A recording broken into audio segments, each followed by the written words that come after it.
The state government's been accused of siphoning more than $1 billion into an election slush fund. The government says the amount made public today by State Treasury is committed to specific areas like hospitals and policing over the next 4 years. The opposition isn't convinced, but it's also been accused of being less than honest over proposed coal seam gas projects. John Thompson reports. The government says it's good economic management. This shows the strength of the New South Wales budget and the financial discipline of the New South Wales government. But with an estimated $1.4 billion sitting in the government's coffers, not everyone agrees. The state government has been crying poor for the last few years. They've been allocating a police budget and then demanding 1% back every year as a productivity dividend. Treasury has released a report listing money set aside for mostly unspecified projects over the next 4 years.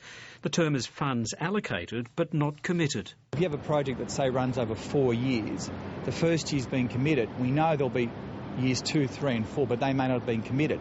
Those sort of funds are caught up in this statement of uncommitted funds. The amounts are not inconsequential. Over $130 million for environmental and parking projects, $140 million for police, $230 million for health and nearly $300 million for education. This is a government that is saving up this money for its own political purposes at the expense of people of New South Wales who are crying out for services that have not been delivered.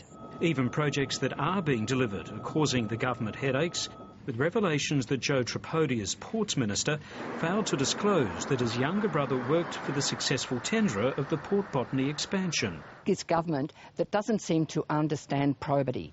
Joe Tripodi is keeping a low profile, but Sydney Ports says the tender for expansion here was done at arm's length from the government, and in a statement it says the former Ports Minister had no involvement in the tender process. The opposition too has been feeling the heat, with national MPs accused of acting as unpaid lobbyists for coal seam gas companies without a clear policy on the technology. Coalition has been caught out here with a cash for comment type of approach to its policy making. The opposition says the claims are baseless. John Thompson, ABC News, Sydney.